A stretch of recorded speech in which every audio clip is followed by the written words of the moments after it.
আলহামদুলিল্লাহ নাহমাদুহু ওয়া নাস্তাঈনুহু ওয়া নাস্তাগফিরুহ আম্মা বা'দ। সুপ্রিয় দর্শক শ্রোতা, দেশ এবং দেশের বাইরে থেকে যারা আমাদেরকে দেখছেন সবাইকে জানাচ্ছি আত-তাদরিস অনলাইন মাদ্রাসার পক্ষ থেকে আরেকটি নতুন ক্লাসে আন্তরিক শুভেচ্ছা ও মোবারকবাদ। আমরা কিতাবুল হজ পড়ছিলাম। এখন আমরা পড়ব কাইফিয়াতুল হজ, হজের বিস্তারিত আলোচনার পর আমরা এখন পড়ব বাবুল কিরানি ওয়া তামাত্তুই। হজ্জের তিন প্রকার, হজ্জে ইফরাদ, হজ্জে কিরান, হজ্জে তামাত্তু। এই তিন প্রকারের প্রথম প্রকারের আলোচনা শেষ, এরপরে দ্বিতীয় প্রকার এবং তৃতীয় প্রকারের আলোচনা আমরা পড়ব। তো এই ধারাবাহিকতা এখন আমরা দেখতে পাচ্ছি বাবুল কিরানি ওয়াল হজ তামাত্তুই। কিরান এবং তামাত্তু সম্পর্কে এই ভাবটি। হজ্জে কিরান, হজ্জে তামাত্তু কাকে বলে আসবে সবই সামনে। আল কিরানু আফজাল মুতলাকান। তিন রকমের হজ রয়েছে। এই তিন রকম হজের মধ্যে হজ তিন রকমের অর্থ হলো মানে হজ এবং ওমরা এক সফরে কি শুধু হজই করবে নাকি এক সফরের সাথে ওমরা এবং হজ মিলিয়ে করবে, এরকম ওমরা এবং হজ মিলানোর দিক থেকে তিন প্রকার হয়েছে।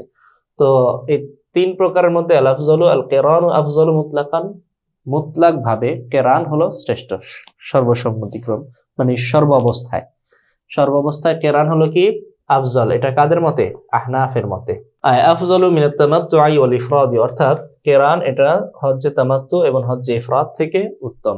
আফজালু মিনাত তামাত্তুই ওয়াল ইফরাদি অর্থ কি কিরান হলো হজ্জে তামাত্তু এবং হজ্জে ইফরাদের চাইতে শ্রেষ্ঠ। হজ্জে তামাত্তু কাকে বলে? আচ্ছা, প্রথমে হলো হজ্জে কিরান শ্রেষ্ঠ, এরপর হলো হজ্জে তামাত্তু, এরপর হলো হজ্জে ইফরাদ। যে হজ করতে কষ্ট বেশি, যত বেশি কষ্ট ওইটার ফজিলত তত বেশি। হজ্জে কিরানে কষ্ট বেশি হয়, তাই হজ্জে কিরান সওয়াবের দিক থেকেও এটা আফজল, উত্তম। এরপরে দ্বিতীয় হলো হজ্জে তামাত্তু, এটা তুলনামূলক হজ্জে কিরানের চাইতে একটু কম কষ্ট হয়, তাই এটার সওয়াবও একটু হজ্জে কিরান থেকে একটু কম। আর হজ্জে ইফরাদে তুলনামূলক কষ্ট খুবই কম, তাই এর সওয়াবও এর স্তর মর্যাদার দিক থেকে এটা সর্বনিম্ন স্তরে রয়েছে। তো মোট কথা হলো যেটার মধ্যে যত কষ্ট সেটার মর্যাদাও তত বেশি, এই জন্য বলা হয়েছে যে কিরান হলো শ্রেষ্ঠ। হজ্জে কিরানে কষ্ট বেশি, কারণ এখানে একই সফরে হজ এবং ওমরা দুইটার একসাথে নিয়ত করে আগে ওমরা শেষ করে ইহরাম থেকে হালাল হয় না, বরং এই ইহরাম দিয়ে সে হজও পালন করে। কিন্তু হজ্জে তামাত্তুতে শুধু ওমরা করে হালাল হয়ে যায়, এরপরে যখন হজের সময় হয় তখন আবার নতুন করে ইহরাম পরে হজ শুরু করে। তো মাঝখানে এই যে ইহরাম থেকে ফারেক হওয়ার কারণে তার কষ্ট কিছুটা কমে গেল। কিরানওয়ালা কিন্তু এই কষ্টটার সম্মুখীন হয়েছিল। আর হজ্জে ইফরাদওয়ালার তো কোনো কষ্টই নেই, সে হজের সময় এসে ইহরাম বেঁধে হজ করে শেষ, তার কোনো কাজ নেই। আচ্ছা, যাই হোক, তো হজ্জে কিরান আমাদের নিকট শ্রেষ্ঠ, আর তারপরে হলো হজ্জে তামাত্তু, এরপরে হজ্জে ইফরাদ। কিন্তু হযরত শাফি রাহমাতুল্লাহি আলাইহির মতে হজ্জে ইফরাদ হলো শ্রেষ্ঠ, তারপরে তামাত্তু, তারপরে হলো কিরান। আর সম্ভবত ইমাম মালিকের কাছে হজ্জে তামাত্তু উত্তম, তারপরে হলো হজ্জে কিরান, এরপরে হজ্জে ইফরাদ। সকলেরই সপক্ষে মজবুত দলিল আছে। এই সবগুলো ইখতিলাফ এবং দালাইলের ভিত্তি হলো রাসূল সাল্লাল্লাহু আলাইহি সাল্লামের বিদায় হজ। তিনি বিদায় হজ কি ইফরাদ করেছিলেন, শুধু হজ করেছিলেন? তো এরকম অনেক হাদিস আছে, আফরাদ রাসূলুল্লাহ সাল্লাল্লাহু আলাইহি ওয়াসাল্লাম হাজ্জা, রাসূল সাল্লাল্লাহু আলাইহি ওয়াসাল্লাম হজ্জে ইফরাদ করেছে। আবার কোন কোন রিওয়ায়াতে আছে করানা রাসূলুল্লাহ সাল্লাল্লাহু আলাইহি ওয়াসাল্লাম বাইনাল হজ্জি ওয়াল উমরাতি, রাসূল সাল্লাল্লাহু আলাইহি ওয়াসাল্লাম হজ এবং উমরাকে মিলিয়েছেন। আবার কোন কোন রিওয়ায়াতে আছে তামাত্তা রাসূলুল্লাহ সাল্লাল্লাহু আলাইহি ওয়াসাল্লাম বিহাজ্জিহি উমরাতান, উমরার সাথে হজের সাথে উমরাকে মিলিয়ে রাসূল তামাত্তু করেছেন। তো এরকম বিভিন্ন রিওয়ায়াত পাওয়া যায়। বিভিন্ন রিওয়ায়াতের উপরে ভিত্তি করে আইম্মারা তাদের সপক্ষে মজবুত দলিল নিয়ে তারা তাদের মত প্রকাশ করেছেন। ফলে কেউ বলেছেন কিরান উত্তম, যেমন আমরা বলি, কেউ বলেছেন ইফরাদ উত্তম, যেমন শাফি বলেন, কেউ বলেছেন আবার তামাত্তু উত্তম, যেমন ইমাম মালিক বলেন। তো সকলের সপক্ষেই দলিল আছে, এবং সবগুলো দলিল সবচাইতে যতগুলো দলিল আছে এই ব্যাপারে, যত বর্ণনা আছে রাসূল সাল্লাল্লাহু আলাইহি ওয়াসাল্লামের বিদায় হজের ব্যাপারে, সবচাইতে সরিহ এবং সবচাইতে সহি এবং বেশি পরিমাণ দলিল আছে কিরানের সপক্ষে। এজন্য আমরা আহনাফ কিরানকে আফজাল বলি। আচ্ছা, হজ্জে কিরান কাকে বলে? ওয়াহুয়া আইয়ুহিল্লা বিহাজ্জিন ওয়া উমরাতিন মিনাল মিকাতি মাআন, মিকাত থেকে হজ এবং ওমরার একসাথে তালবিয়া পাঠ করা। আহাল্লা ইউহিল্লু ইহলাল কাকে বলে? আর ইহলাল রফউ সাউত বিতালবিয়া, উচ্চ আওয়াজে তালবিয়া পড়াকে ইহলাল বলে। তো হজ্জে কেরান কাকে বলে? হুয়া ইউহিল্লা, উচ্চ আওয়াজে তালবিয়া পড়া, বিহাজ্জিন ও আমরাতিন, হজ এবং ওমরার জন্য, মিনাল মিকাতি, মিকাত থেকে, মান একসাথে। তাহলে একসাথে মিকাত থেকে হজ এবং ওমরার জন্য তালবিয়া পড়া মানে নিয়ত করাকে হজ্জে কেরান বলে। আল ইহলাল রফউ সাউতি বিতালবিয়া, ইহলাল কাকে বলে? এই যে আহাল্লা ইহিল বা বিফাল থেকে এসেছে, এটার অর্থ হলো তার উচ্চ আওয়াজে তালবিয়া পড়া। ওয়াকুলু বাদা সলাতি, এবং নামাজের পরে বলবে, মানে কেউ যদি হজ করার ইচ্ছা করে তাহলে তার করণীয় কি? প্রথমে গোসল করে সাদা কাপড় পরিধান করবে, এহরাম পরবে, এহরামের কাপড় পরিধান করবে। এরপরে 2 রাকাত নামাজ পড়বে। নামাজ পড়ে সে আল্লাহর কাছে দোয়া করবে, আল্লাহুম্মা ইন্নী উরিদুল হাজ্জা ফায়াসসিরহু লি, আমি হজের ইচ্ছা করেছি, আল্লাহ তুমি সহজ করে দাও। এরপরে সে তালবিয়া পাঠ করবে। তো এই যে 2 রাকাত নামাজ পড়তে হয়, এটা তো হজ্জে ইফরাদ ওয়ালাটা আমরা পড়ে এসেছি।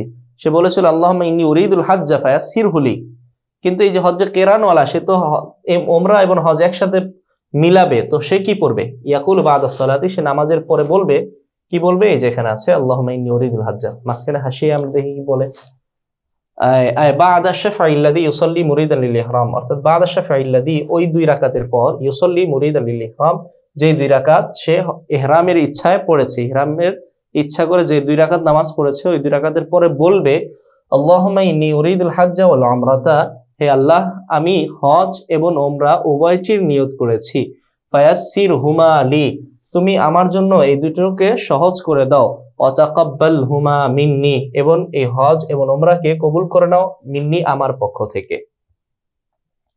এইভাবে যখন সে বলবে, এরপর তালবিয়া পাঠ করবে হজ এবং ওমরার ইচ্ছা করে, তখন সে মুহরিম হয়ে যাবে। মুহরিম হয়ে এবার কি করবে? সে বাইতুল্লাহ আসবে। বাইতুল্লাহ এসে প্রথমে বাইতুল্লাহকে তাওয়াফ, বাইতুল্লাহ দিয়ে শুরু করবে, বাইতুল্লাহ সামনে দাঁড়িয়ে দোয়া করবে, এরপর ইস্তিলাম করবে। ইস্তিলাম করে বাইতুল্লাহর হজরে আসওয়াদকে সামনে রেখে মুখোমুখি দাঁড়াবে। এরপর ডান দিক থেকে, যেদিকে দরজা রয়েছে, ওই দিক থেকে তাওয়াফ শুরু করে দিবে। এটা কিসের তাওয়াফ? তাওয়াফে কুদুম ছিল আগে, আমরা পড়েছিলাম। এখন যে তাওয়াফটা করবে এটা হলো ওমরার তাওয়াফ করবে, কারণ সে হজ্জে কেরান করছে। হজ্জে ইফরাদের আলোচনা শেষ, হজ্জে কেরানে আগে ওমরা করতে হয়। তো এটাই আমরা দেখবো। এখানে আসেন, ওয়াতাফা লিল উমরাতি সাবআতান, সে এবার 7 বার তাওয়াফের জন্য, ওমরার জন্য 7 বার তাওয়াফ করবে। তাওয়াফ করবে লিল উমরাতি, ওমরার জন্য, সাবআতান 7 বার।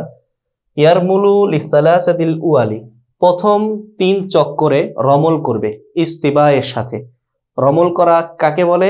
একটু দ্রুত হাঁটা এবং কাঁধগুলো হেলিয়ে দুলিয়ে হাঁটাকে রমল বলে। আর ইস্তিবা কাকে বলে? চাদরকে ডান বগলের নিচে রেখে আর বাম কাঁধের উপরে ছেড়ে দেওয়া, এটাকে ইস্তিবা বলে। মানে ডান হাতের বাহুকে প্রকাশ করে চাদর পরা, এটাকে ইস্তিবা বলে। তো ওমরার জন্য সে রমলও করবে, ইস্তিবাও করবে। ওয়াসা বিলা হালকিন, এবং সে সাই করবে, সাফা মারওয়ায় 7 বার সাই করবে এবং সবুজ চিহ্নিত জায়গায় দৌড়াবে, বিলা হালকিন, কিন্তু সে হলক করবে না। আমরা আগে ওমরার আফআলগুলো দেখে এসেছিলাম। ওমরা যে করতে চায় তার জন্য কয়েকটা কাজ, একটা হলো ইহরাম পরে, তারপরে হলো তাওয়াফ করে বাইতুল্লাহ, এরপরে সাই করে, সর্বশেষ হলক করে। এখানে এই লোকটাও ওমরা করছে, কিন্তু সে ওমরায় সব কাজ করলেও শুধু হলক করবে না। কেন? হলক করলে তো মানে সে হালাল হয়ে যাবে। হলকের মাধ্যমে ওমরার ইহরাম থেকে হালাল হয়ে যায় না, কিন্তু সে তো এখন হালাল হতে পারবে না, কারণ সে তো হজ এবং ওমরা দুইটারই নিয়ত করেছে। এই এক ইহরাম দিয়ে দুইটাই তার আদায় করতে হবে, হালাল হলে চলবে না। তো এই জন্য বিলা হালকিন, সে মাথার চুল মুন্ডাবে না। সুম্মা ইয়াহুজ্জু কামা মাররা, এরপরে হজ করবে। ওমরা যখন শেষ হয়ে যাবে তখন পূর্বে যেমন বর্ণিত হয়েছে ওই বর্ণনা অনুযায়ী সে হজ করবে। মানে যদি সে 7 তারিখের আগে এই ওমরার কাজটা সম্পাদন করে, তাহলে 7 তারিখে বাইতুল্লাহ শরীফে খুতবা দিবে, খুতবা শুনবে। 8 তারিখে মিনায় চলে যাবে, ওখান থেকে 9 তারিখে সকালবেলায় আরাফায় ওকুফ করবে। ওকুফ করার পরে 9 তারিখের মাগরিবের পরে মুজদালিফায় যাবে। মুজদালিফায় কিছুক্ষণ ওকুফ করার পরে 10 তারিখে জাওয়ালের পরে রমিউল জিমার করবে, পাথর নিক্ষেপ করবে, এরপর কোরবানি করবে, এরপর মাথা মুন্ডন করবে, হালাল হয়ে যাবে। এরপর তাওয়াফে জিয়ারা আয়েশা করবে, মক্কায় চলে আসবে। মক্কায় চলে জিয়ারা করার পরে আবার মিনায় চলে যাবে। মিনায় ঈদের পরের দিন, তারপরের দিন, তারপরের দিন, এই 3 দিন জিমার পাথর নিক্ষেপ করবে। পাথর নিক্ষেপ করার পরে আবার সে মক্কায় চলে আসবে। মক্কায় চলে এসে এবার সে তওয়াফুস সদর বা বিদায়ী তওয়াফ করবে। তো এইভাবে ওমরা শেষ করার পর সে হজের আফআলগুলো করবে যেমনটা আগে বর্ণিত হয়েছে, এবং আমি আপনাদের যে বর্ণনা দিলাম এভাবে। সুম্মা ইয়াহুজ্জু কামা মাররা ফাইন আতা বিতাওয়াফাইনি। আচ্ছা, এখন এই যে এই লোকটা ওমরা করলো, ওমরা করার পরে হাজী সাহেবের করণীয় কি? হজের আফআল শুরু করা। হজের আফআলের জন্য প্রথমে কি করতে হয়? প্রথমে তওয়াফে কুদুম করতে হয় না? হ্যাঁ, তওয়াফে প্রথমে আসলেই তওয়াফে কুদুম করতে হয়, যেটা আমরা পড়ে এসেছি। আগমনী তওয়াফ, মক্কায় প্রবেশ করলেই তওয়াফে কুদুম করতে হয়। এখন সে তো হজ এবং ওমরার একসাথে নিয়ত করেছে, তাই ওমরাও করতে হবে, আবার ওমরা শেষে তওয়াফে কুদুমও করতে হবে।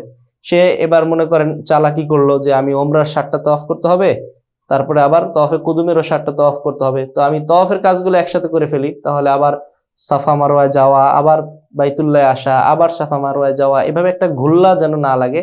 একসাথে আমি 14টা তওয়াফ করে ফেলি, সাফা মারওয়ায় সাইও 14 বার করে ফেলবো, যেহেতু সাফা মারওয়া এবং মক্কা মধ্যে বা বাইতুল্লাহর মাঝে কিছুটা দূরত্ব রয়েছে। তো এরকম নিয়ত করে কেউ যদি তওয়াফা লিল উমরাতি সাবআতান, আচ্ছা, তারপরে ফাইন আতা বিতাওয়াফাইনি ওয়া সাইয়াইনি কামা লাহুমা কুরিহা। যদি এই ব্যক্তিটা, যার আলোচনা চলছে, সে যদি 2টা তওয়াফ করে, মানে 14 চক্কর দেয়, ওয়াসাইয়াইনি 2টা সাই করে, অর্থাৎ সাফা মারওয়ায় 14 বার সে যদি ঘুল্লা দেয়, লাহুমা হজ এবং ওমরার জন্য কুরিহা, তাহলে এই কাজটা মাকরুহ হবে তার জন্য। আয়াতুফু আরবাআতা আশারা শাওতান, অর্থাৎ কেউ একজন 14টা তওয়াফ করলো, 14 বার চক্কর দিল, সাবআতান লিল উমরাতি ওয়া সাবআতান লিতাওয়াফিল কুদুমি লিল হাজ্জি, 7টি হলো ওমরার জন্য আর 7টি হলো তওয়াফে কুদুম, হজের জন্য যে তওয়াফে কুদুম আছে ওই তওয়াফে কুদুমের জন্য। সুম্মা ইয়াসআ লাহুমা, এরপর হজ এবং ওমরার জন্য সাই করলো। ইন্নামা কুরিহা, তাহলে এটা মাকরুহ। কেন মাকরুহ? লিআন্নাহু আখারা সাইয়াল উমরাতি, কেননা সে ওমরার যে সাই রয়েছে এটাকে বিলম্বিত করে ফেলেছে। নিয়ম হলো হজের ওমরার 7টি তওয়াফ করার পর, 7 চক্কর দেওয়ার পরেই সে সাফা মারওয়ায় চলে যাবে সাই করার জন্য, কিন্তু এখানে যে 14 চক্কর দিচ্ছে, সে 7 চক্করের পরে আরো 7টা চক্কর দিচ্ছে তওয়াফে কুদুমের জন্য। এই 7টা চক্কর দিতে গিয়ে তার সাই কি বিলম্ব হয়েছে না? বিলম্বিত হয়ে গিয়েছে। এই বিলম্বের কারণে তার এই কাজটা মাকরুহ হবে। লিআন্নাহু আখারা সাইয়াল উমরা, তার এই কাজটি করা মাকরুহ, কারণ ওমরার সাইকে সে বিলম্ব করে ফেলেছে। ওয়াকাদ্দামা তওয়াফাল কুদুমি, এবং তওয়াফে কুদুমকে আগে নিয়ে এসেছে। কার আগে নিয়ে আসলো? ওমরার যে সাই রয়েছে এটার আগে নিয়ে আসছে। কারণ তওয়াফে কুদুম মানে এই 14টা তওয়াফ করার পরেই সে কি করবে? সাইতে যাবে। তার তওয়াফে কুদুমের 7 চক্করকে আগে নিয়ে আসলো। যাই হোক, এরপরে অযাবাহা লিল কিরান ইবাদ রামি ইয়াউমিন নাহরি। ইয়াউমুন নাহার, কোরবানির দিন পাথর নিক্ষেপের পরে কেরানের জন্য, হজ্জে কেরানের জন্য কোরবানি করবে। হজ্জে কেরান আদায় করতে পেরেছে সেই জন্য কোরবানি করবে। প্রথম দিন রমিল জিমারের পর, বলেন তো প্রথম দিন রমিল জিমার কয়টা জামরায় পাথর মারতে হয়? 3টায় না, 3টায় না, বরং একটা জামরায়, 10 তারিখে একটা জামরায় পাথর নিক্ষেপ করতে হয়। 3টা জামরা রয়েছে, একটা হলো মসজিদে খায়েফের কাছে, এরপরে মাঝখানের আরেকটা, এরপরে সর্বশেষ হলো জামরায়ে আকাবা। এই 3টা জামরা রয়েছে। 10 তারিখে কোরবানির দিন শুধু একটা জামরায়ে আকাবায় পাথর নিক্ষেপ করতে হয়। পাথর নিক্ষেপ করার পরে তার দায়িত্ব হলো, হাজির দায়িত্ব হলো কোরবানি করা। যদি হজ্জে ইফরাত করে তাহলে কোরবানি নাই, আর যদি হজ্জে তামাত্তু, হজ্জে কেরান করে তাহলে কোরবানি করতে হয়। কেন? শুকরান লিনিআমাতিল্লাহি তাআলা, আল্লাহ তাআলা তাকে নিয়ামত দিয়েছেন, এই নিয়ামতের শুকরিয়া আদায় হিসেবে। কি নিয়ামত দিয়েছেন? একই সফরে তাকে 2টা নুসুক, 2টা হজ মানে হজ এবং ওমরা, 2টা মহান ইবাদত পালনের সুযোগ দিয়েছেন, তৌফিক দিয়েছেন। এই নিয়ামতের শুকরিয়া আদায় করণার্থে সে কি করবে? জবেহ করবে, কোরবানি করবে। যাবাহা লিল কিরানি, হজ্জে কেরানের জন্য জবেহ করবে। বাদা রামি ইয়াউমিন নাহর, ইয়াউমুন নাহরে কোরবানির পরে, ইয়াউমুন নাহরের পাথর নিক্ষেপের পরে। ওয়াইন আজাজা, যদি করেন যে হজ্জে কিরান করছে, সে যদি অর্থ সংকটে যদি কোরবানি করতে অক্ষম হয়, ওয়াইন আজাজা, যদি কোরবানি করতে অক্ষম হয়, সোমা সালাসাতা আইয়ামিন, 3 দিন সে রোজা রাখবে, সর্বমোট 10 দিন রাখবে, 3 দিন রাখবে আখিরুহা আরাফা, যার সর্বশেষ দিন হবে আরাফা। মানে আরাফার আগেই 10 তারিখ 9 তারিখের আগেই সে, বা 9 তারিখ সহ 10 তারিখের আগেই সে 3টা রোজা রাখবে। যে ব্যক্তি হজ্জে কেরান করছে বা হজ্জে তামাত্তু করছে, সে তার উপরে দায়িত্ব হলো 10 তারিখে কোরবানি করা। কোরবানির সামর্থ্য যদি না থাকে অর্থ সংকটের কারণে, অভাবের কারণে, তাহলে সে 10টা রোজা রাখবে। 3টা রোজা রাখবে হলো কোরবানির দিনের আগে, ওয়াসাবাআতুন বাদা হাজ্জিহি আইনা শাআ, আর 60টা রোজা রাখবে হজের পরে, আইনা শাআ যেখানে ইচ্ছা সেখানে। 60টা রোজা রাখবে হজের পরে, মানে হজ কখন শেষ হয়? রমিউল জিমারের পরে, মানে 11, 12, 13, এই 13 তারিখের পরেই কি হজের সময় শেষ। এরপরে সে মক্কায় থাকা অবস্থায়, আমাদের দেশের হাজিরা মক্কায় গেলে হজের জন্য দেখা যায় অনেকে 40 দিন পর্যন্ত বাইতুল্লাহ থাকে, মানে সৌদিতে থাকে, অনেকে 30 দিন, অনেকে 15 দিন। তো যে কয়দিন হজ শেষ করার পর যে কয়দিন মক্কায় থাকবে, মদিনায় থাকবে, সৌদি থাকবে, ওই জায়গায় সে আদায় করতে পারে। আবার চাইলে সে বাড়িতে ফিরে এসে 1 মাস পরেও এটা, মানে কয়েকদিন পরেও সে এটা আদায় করতে পারবে এই 60টা। বাকি প্রথম যে 3টা আছে, এই 3টা কি করতে হবে? কোরবানির দিনের আগেই সম্পূর্ণ করতে হবে। বা আদাই আমি তাশরিকি আইনা শাআ, হজের পরে সে করবে। হজের পর তার উদ্দেশ্য কি? আইয়ামে তাশরিকের পরে করবে। আইয়ামে তাশরিক কোন দিনগুলোকে বলা হয়? ঈদের দিনের পরের 3 দিনকে আইয়ামে তাশরিক বলা হয়। শাররাকা ইশারিকু তাশরিক হলো গোশত কেটে এটাকে শুটকি বানানো, রোদ্রে শুকানো। তো আরবে তো তখনকার যুগে সৌদি আরবে বা সারা পৃথিবীতে ফ্রিজের কোনো ব্যবস্থা ছিল না, গোশত সংরক্ষণের কোনো সিস্টেম ছিল না। তো তারা কি করতো? গোশতগুলোকে কেটে রোদ্রে শুকিয়ে ফেলতো, যার কারণে এই শুকনো গোশত এবার কয়েক মাস পর্যন্ত তারা খেতে পারতো। তো এই কাজটা তারা কখন করতো? কোরবানির পরের 3 দিন করতো। তাই ওই 3 দিনকে আইয়ামে তাশরিক বলা হয়। আচ্ছা, সহজে আমরা বলতে পারি যে 3 দিনে যে আমরা কোরবানির পরে তাকবীরে তাশরিক পড়ি, আল্লাহু আকবার, আল্লাহু আকবার, লা ইলাহা ইল্লাল্লাহু, আল্লাহু আকবার, আল্লাহু আকবার, ওয়ালিল্লাহিল হামদ। এই তাকবীরটা আমরা যে কয়দিন পড়ি ওই কয়দিনকে আইয়ামে তাশরিক বলে। তো আইয়ামে তাশরিকের পরে সে বাকি 7টা রোজা রাখবে। ফাইন ফাতাতিস সালাসাতু তাআয়্যানাদ দামু, যদি প্রথম 3টা রোজা তার থেকে ছুটে যায়, মানে কোরবানির দিনের আগে যদি প্রথম 3টা রোজা পালন করতে না পারে, তাআয়্যানাদ দামু, তাহলে দাম দেওয়া তার জন্য নির্দিষ্ট হয়ে যাবে, মানে কোরবানি করা তার জন্য আবশ্যক হয়ে যাবে। দাম মানে হলো রক্তপাত করা আবশ্যক হবে, মোট কথা কোরবানি করা আবশ্যক হবে। ফাইন ওয়াকাফা ক্বাবলাল উমরাতি বাতালাত। আচ্ছা, ফাইন ওয়াকাফা ক্বাবলাল উমরাতি, হজ্জে কেরান যে করবে তার জন্য প্রথমে উমরা করতে হবে, তারপরে হজের কার্যক্রম পালন করতে হবে এবং ওকুফে আরাফা করতে হবে, তওয়াফে জিয়ারা করতে হবে। কিন্তু ফাইন ওয়াকাফা ক্বাবলাল উমরা, উমরার আগেই যদি কেউ কি করে? আরাফায় ওকুফ করে, মানে সে আসছে দেরি করে, হজ্জে কেরানের নিয়ত করছে কিন্তু মক্কায় পৌঁছেছে দেরি করে, যেদিন পৌঁছেছে ওদিন কি আরাফার দিন, তো তার তো এখন আরাফায় অবস্থান করতে হবে, ওকুফ করতে হবে। সে ওকুফের জন্য চলে গেল উমরা না করেই, তাহলে তার কি এই বাতালাত, মানে তামাত্তু বাতিল হয়ে যাবে।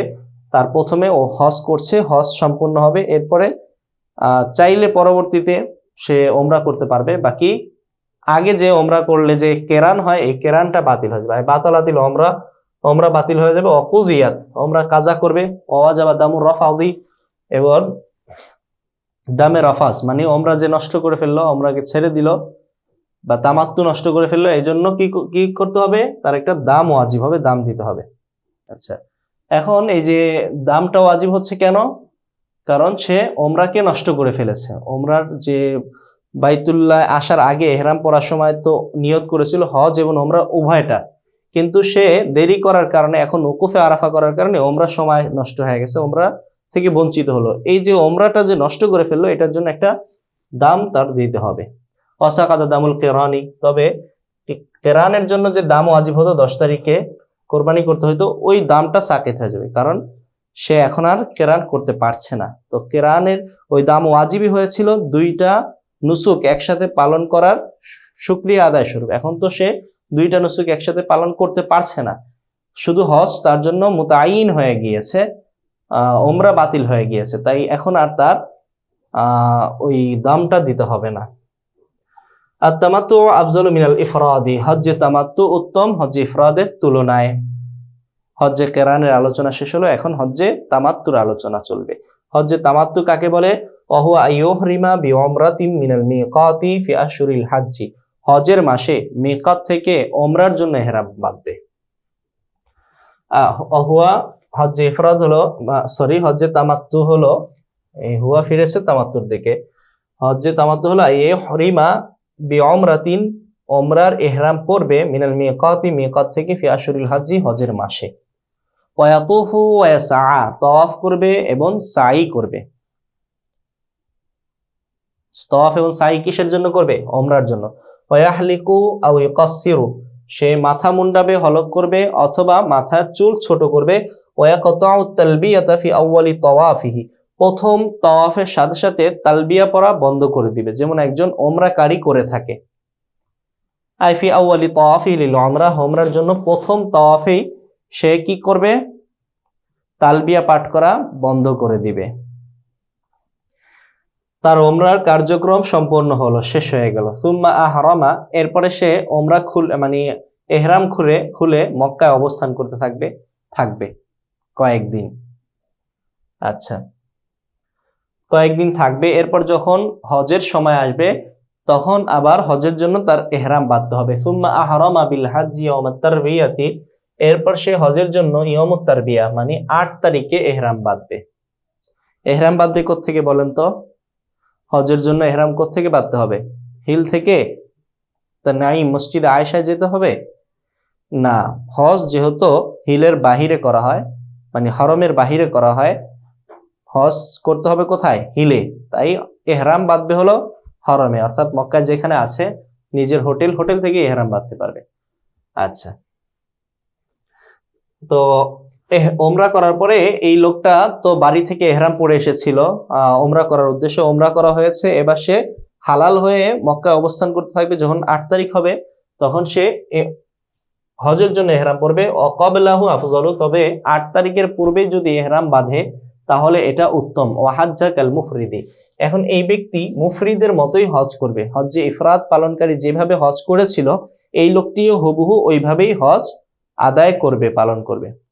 এখন এটার সাথে যেহেতু ওমরা আগে করে ফেলেছে, এটার সাথে এখন আর কোনো কিছুর অ্যাড হবে না, কোনো ঝামেলা হবে না। শুধু হজ্জে ইফরাদ ওয়ালাকে যেভাবে আমরা বলেছিলাম সে তার কার্যক্রমগুলো এভাবে সে কার্যক্রমগুলো সম্পাদন করবে। ইল্লা আন্নাহু ইয়ারমুলু ফি তাওয়াফি জিয়ারাহ, তবে তাওয়াফে জিয়ারাতে সে রমল করবে। ওয়াসা বাদাহু, এবং এরপরে সাইও করবে।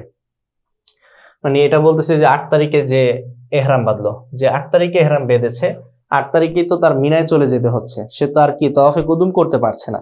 হজ্জে ইফরাদকারী এসেই মক্কা এসেই তাওয়াফে কুদুম করেছিল, তাওয়াফে কুদুম করার কারণে তাওয়াফে কুদুমে সে সাই করেছে এবং রমলও করেছে, ইস্তিবা করেছে। তো এই ব্যক্তি রমল করার কারণে তাওয়াফে জিয়ারতে আমরা বলেছিলাম এই মুফরিদের জন্য তাওয়াফ এখন আর সাই কি করতে হবে না, রমল করতে হবে না, সাই করতে হবে না, কারণ সে একবার তাওয়াফে কুদুম করেছিল। এখন এই যে এই লোকটা এখানে যে বলছে সে হজ্জে মুফরিদের মতোই সে হজের কার্যক্রমগুলো পূর্ণ করবে, কিন্তু এ তো এহরাম বাঁধছে কয় তারিখে? 8 তারিখে, মানে তাওয়াফে কুদুম সে পায় নাই। তাওয়াফে কুদুম সুন্নত, ছেড়ে দেওয়া জায়েজ, তো তাওয়াফে কুদুম সে করে নাই, পায় নাই, তাহলে সাই আর রমলও তো করে নাই, তাহলে সাই এবং রমল এবার তাওয়াফে জিয়ারতে এসে করতে হবে। এটাই বলছে ইল্লা আন্নাহু ইয়ারমুলু ফি তাওয়াফি জিয়ারাহ, তাওয়াফে জিয়ারতে এসে সে রমল করবে। ওয়াসা বাদাহু, এবং তাওয়াফে জিয়ারার পরে সে সাইও করবে। তাওয়াফে জিয়ারা কোন তাওয়াফকে বলে? ফরজ তাওয়াফ, যেটা 10 তারিখে অথবা 11 অথবা 12 তারিখে করতে হয়। আচ্ছা, লিআন্নাহু আউয়ালু তাওয়াফিল হাজ্জি, কেননা এই যে তাওয়াফে জিয়ারা এটাই তার জন্য হজের প্রথম তাওয়াফ, তাওয়াফে কুদুম তো সে করে নাই এজন্য। বিখিলাফিল মুফরিদ, মুফরিদের ব্যতিক্রম, লিআন্নাহু ক্বাদ সাআ মাররাতান, কেননা সে তো একবার সাই করেছে। কখন করেছে? ওই তো যখন সে এসেছে তাওয়াফে কুদুমের সাথে। ওয়ালাউ কানা হাযা মুতামাত্তিউ বা'দা মা আহরামা লিল হাজ্জি তাওয়াফা ওয়া সাআ, এই যে তামাত্তুকারী, লাউ কানা হাযাল মুতামাত্তিউ, এই তামাত্তুকারী ব্যক্তিটি বা'দা মা আহরামা লিল হাজ্জি, হজের জন্য ইহরামের পরে, যদি হজের জন্য ইহরাম যে বেঁধেছিল ইহরামের পরে তাওয়াফা, যদি তাওয়াফ করে থাকে, ওয়া সাআ, এবং সাই করে থাকে, কবলা ইয়ারুহা ইলা মিনা, মিনায় যাওয়ার পূর্বেই, লাম ইয়ারমুল ফি তাওয়াফি জিয়ারা, তাহলে এই লোকটিও তাওয়াফে জিয়ারা করবে না, ওয়ালা ইয়াসআ বাদাহু, এবং সাইও করবে না, কারণ সে তাওয়াফে কুদুম করে ফেলেছে। ওই যে বলল যে আগে যদি করে, মানে আগে যদি ইহরাম বাঁধে 8 তারিখের, তাইলে উত্তম। 8 তারিখের আগে ইহরাম বাঁধলে সে এই যে তাওয়াফে কুদুম করার সুযোগ পাবে। তাওয়াফে কুদুম করলে, তাওয়াফে কুদুমে যেহেতু রমল করতে হয়, সাই করতে হয়, তাওয়াফে জিয়ারায় তার কিছুই করতে হবে না, শুধু তাওয়াফ করলেই হবে। লিয়ান্নাহু ক্বাদ আতা বিযালিকা মাররাতান, কেননা সে একবার রমল এবং সাই করে এসেছে। আচ্ছা, ওয়াযাবাহা, এই যে তামাত্তুকারী মুতামাত্তিয়া, সে কি করবে? জবেহ করবে। কবে? 10 তারিখে যখন রমিউল জিমার করবে, রমিউল জিমার থেকে এসে তার জবেহ করতে হবে মাযবাহতে। আচ্ছা, ওয়ালাম তানুবিল উযহিয়াতু আনহু, তবে কোরবানি এই যে এই জবাহের কায়েম মাকাম হবে না। ওয়ালাম তানুবিল উযহিয়া, উযহিয়া নায়েব হবে না, কায়েম মাকাম হবে না। আনহু মানে এই যে তামাত্তুর যে জবাহ আছে, তামাত্তুর যে হাদি আছে বা দম আছে, এই দমের নায়েব হবে না কে? কোরবানি। অর্থাৎ মনে করেন কার উপরে কোরবানি ওয়াজিব হয়েছে, এখন সে কোরবানি, তার উজুব কোরবানি আদায় করতে চাচ্ছে, আর সাথে সাথে নিয়ত করতেছে যে আমার জন্য, আমার উপরে যে তামাত্তু করার কারণে একটা দম ওয়াজিব হয়েছে, আমি এই দমেরও নিয়ত করে নিলাম এই কোরবানির সাথে সাথে। যদি এরকমটা করে, তাহলে এই কোরবানি তার ওই দমের নায়েব হবে না, কায়েম মাকাম হবে না, বরং দমের জন্য মুস্তাকিল একটি বাদানা ওয়াজিব হবে বা হাদি কোরবানি করা আবশ্যক হবে। আমরা দেখেছিলাম হজ্জে কেরানেও দাম ওয়াজিব হয় বা কোরবানি ওয়াজিব হয়। ওখানে যদি সে কোরবানি করতে অপারগ হয়, তাহলে আমরা দেখেছিলাম তার জন্য একটা সুযোগ রাখা ছিল, চাইলে সে রোজা রাখবে 10টা। তামাত্তুকারীর জন্য এই অপশনটা আছে, ইন আজাজা, যদি দারিদ্রতার কারণে, অর্থ সংকটের কারণে তামাত্তুকারী যদি কোরবানি করতে অক্ষম হয়, সমা কাল কেরানি, তাহলে সে রোজা রাখবে হজ্জে কেরানের মতো, হজ্জে কেরান ওয়ালা যেমন রোজা রেখেছিল। ওয়াজাযা সাওমু সালাসাতি বাদা ইহরামিহা, ইহরামের পরে 3টি রোজা তার জন্য রাখা যায়। জাযা সাওমু সালাসাতি বাদা ইহরামিহা, ইহরাম পরার পরে, লা ক্বাবলাহু, ইহরামের পূর্বে 3 রোজা রাখা, ইহরামের পরে 3 রোজা রাখা কি জায়েজ, ইহরাম পরার পূর্বে জায়েজ না। অর্থাৎ ওমরা করার পর সে তো হালাল হয়ে গেছে, এখনো ইহরাম পরে নাই, ইহরাম পরা নাই, এই অবস্থায় যদি 3টা রোজা রাখতে চায় পারবে না, ইহরাম পরে তারপরে তার রোজা 3টি রাখতে হবে। ওয়া তাখিরু হাব্বু, ইহরাম পরার পরে 3 রোজা রাখা উত্তম। আলাম আন্না আশারাল হাজ্জি ওয়াক্তুন লিসাওমিস সালাসা, জেনে রাখো এই যে তামাত্তুকারী এবং হজ্জে ইফরাদকারী, তাদের জন্য যে কোরবানি করতে না পারলে যে রোজা রাখতে হয়, এই যে আশহুরুল হাজ, হজের মাসই হলো এই 3টি রোজার সময়। ওয়াক্তুন লিসাওমিস সালাসা, 3 দিন রোজার সময় কোনটা? আশহুরুল হাজ গুলো। লাকিন বাদা তাহকিকিস সাবাব, তবে এই কোরবানির হজের মাসে এই 3টে রোজা রাখা হলো সময়, রাখতে হবে, কিন্তু সবব সংগঠিত হওয়ার পরেই এটা রাখা যাবে। যদিও হজের মাসে, যে হজের মাসটা হলো শাওয়াল থেকে নিয়ে জিলহজ মাস পর্যন্ত, জিলহজের 13 তারিখ পর্যন্ত, 13-14 তারিখ পর্যন্ত, এই সময়টা পুরোটাই হলো কি হজের মাস। এই পুরো সময়ে সে এই 3টা রোজা রাখতে পারে, কিন্তু এই পুরাটাই সময়ই হলো হজের সময়, মানে এই 3টা রোজার সময়। কিন্তু এই রোজাটা রাখা শুরু হবে কখন, রাখতে পারবে কখন? যখন সবব তাহকিক হবে, সবব পাওয়া যাবে। সবব কি হলো? ইহরাম, সবব হলো ইহরাম।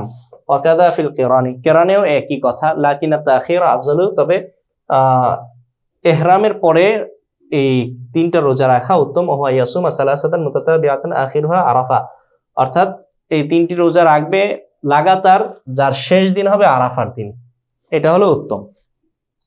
মানে ইহরাম বেঁধে কেউ যদি শাওয়াল মাসের 1ম তারিখে কেউ যদি ইহরাম বেঁধে ওমরা করে, ওমরা থেকে এবার হালাল হয়ে গেছে, এরপর যদি তখন আবার ওমরা পরে হজের জন্য ওমরা ইহরাম বাঁধে, তাহলে তো এটা সহি। এরপর ওই সময় যদি কি করে 3টা রোজা রেখে দেয়, হজের মাস আসতে আরো 2 মাস বাকি, 1.5 মাস বাকি, তো এই মানে ওই হজের কার্যক্রম শুরু হইতে আরো 1.5 মাস বাকি, এর আগে যদি 3টা রোজা রাখে তাহলে জায়েজ। কিন্তু উত্তম কি? উত্তম হলো হজের কার্যক্রম যখন শুরু হবে, আরাফার দিন আসবে, আরাফার দিনের 2 দিন আগে, অর্থাৎ আরাফা সহ 3 দিন আগে রোজা শুরু করবে, যেন সর্বশেষ দিন আরাফায় রোজাদার হয়, রোজাদার অবস্থায় থাকে। তো যাই হোক, আমরা এখানে দেখলাম তামাত্তুকারীর কিছু করণীয় বর্জনীয়। এখন তামাত্তু দুই ভাবে হয়, একটা হলো বিসাউকিল হাদি আর একটা হলো বিগাইরি সাউকিল হাদি। একটা হলো কোরবানি, যে 10 তারিখে যে পশু কোরবানি করতে হবে, শুকরান লি নিয়ামাতিল্লাহি তাআলা, আল্লাহর নিয়ামতের শুকরিয়া আদায় স্বরূপ যে কোরবানি করতে হয়, এই কোরবানির পশুটা কেউ যদি হজে আসার সময় নিজের সাথে না নিয়ে আসে তাহলে এটা তামাত্তু বিগাইরি সাউকিল হাদি বলা হয়। আর যদি কেউ বাসা থেকে তার এই কোরবানির পশুটা নিয়ে আসে তাহলে তামাত্তু বিসাউকিল হাদি বলা হয়। তামাত্তু বিসাউকিল হাদি আর তামাত্তু বিগাইরি সাউকিল হাদির মধ্যে কিছুটা পার্থক্য আছে। তো এখন এই দুই তামাত্তুর মানে তামাত্তুর দুইটি সিস্টেম রয়েছে, এই সিস্টেম দিকে ইশারা করবে। ওয়াইনশা আসাউকা ওহু আফজালু, মুতামাত্তি তামাত্তুকারী যদি তার কোরবানির পশুটাকে সক করে নিয়ে আসে, ফাহু আফজালু, তাহলে এটা উত্তম। আহরামা ওয়াসাকা হাদিয়াহু আফজালু, আহরামা ওয়াসাকা হাদিয়াহু ওহু আউলা মিন কাউদিহি, সে ইহরাম পরবে এবং হাদি টেনে নিয়ে আসবে, এটা উত্তম। মিন কাউদিহি,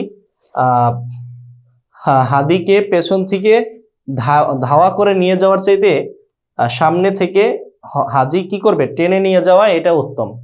সাওক মানে হলো কোনো কিছু সামনে থেকে টেনে নিয়ে যাওয়া। আর কওদ কাকে বলে? কওদ মানে হলো পেছন থেকে হাঁকিয়ে নিয়ে যাওয়া। আচ্ছা, অকল্লাদা আল বাদানাতা, বাদানাকে সে কেলাদা পরাবে, মালা পরাবে। বাদানা কোনটা? সে যেই পশুটাকে কোরবানি করার জন্য নিয়ে যাচ্ছে এটা হলো বাদানা। উট এবং গরু বাদানার মধ্যে অন্তর্ভুক্ত হয়। আচ্ছা, অহুয়া আউলা মিনাত তাজলিলি, কেলাদা পরানো এটা উত্তম তাজলিল থেকে। তাজলিল কাকে বলে? তাজলিল হলো কোরবানির পশুর উপরে কাপড় জড়ায় দেওয়া বা ছালার চট জড়ায় দেওয়া, বোঝানোর জন্য যে এটা কোরবানির পশু, এটাকে তাজলিল বলে। তো তাজলিলের চাইতে কেলাদা পরানো অতি উত্তম। আয়াত তাজলিল জায়েজুন, তাজলিল জায়েজ, লাকিন্না তাকলিদ আউলা মিনহু, তবে কেলাদা পরানো এটা তাজলিলের চাইতে উত্তম। মিনহু মানে মিনাত তাজলিস। ওয়ালা ইয়াদুল্লু হাযা আলা আন্নাহু ইয়াসিরু বিতাজলিলি মুহরিমান, এই যে এই ইবারতটা যে তাজলিল জায়েজ, তাজলিলের অহু আউলা মিনাত তাজলিল, তাজলিল থেকে এটা উত্তম বা তাজলিল জায়েজ, এখান থেকে এটা বোঝা যায় না, এটা দালালত করে না যে হাদা আলা আন্নাহু ইয়াসিরু বিতাজলিলি মুহরিমান, যে তাজলিলের মাধ্যমে সে মুহরিম হয়ে যাবে, এটা দালালত করে না। মুহরিম হওয়ার জন্য কি লাগবে? সওক বা হাদিকে কিলাদা পরানো লাগবে এবং হাদির সাথে তার রওনাও হওয়া লাগবে।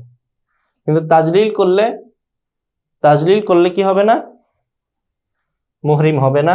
ফাইন্নাহু কদ মাররা কুবাইলা হাযাল বাবি, এই বাবের কিছুক্ষণ আগে, কবলুনের তাসগীর মানে কবলুন মানে পূর্বে, আর কুবাইলুন মানে কিছুক্ষণ পূর্বেই অতিবাহিত হয়েছে। আন্নাহু লা ইয়াসিরু বিতাজলিলি মুহরিমান, তাজলিলের মাধ্যমে কেউ মুহরিম হয় না। মানে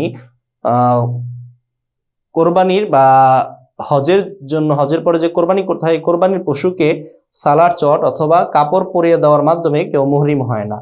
বাল লা বুদ্দা মিনাত তালবিয়াতি, বরং তালবিয়া আবশ্যক। আও ফিআলিন ইয়াকুমু মাকামাহা, অথবা এমন একটা কাজ লাগবে যে কাজটি তালবিয়ার কায়েম মাকাম হয়। ওয়া তাকলিদু, তালবিয়ার কায়েম মাকাম হতে পারে কোন জিনিস?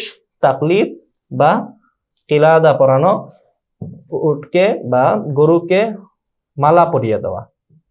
ওয়াকুরিহাল ইশআরু, ইশআর মাকরু। ইশআর কাকে বলে?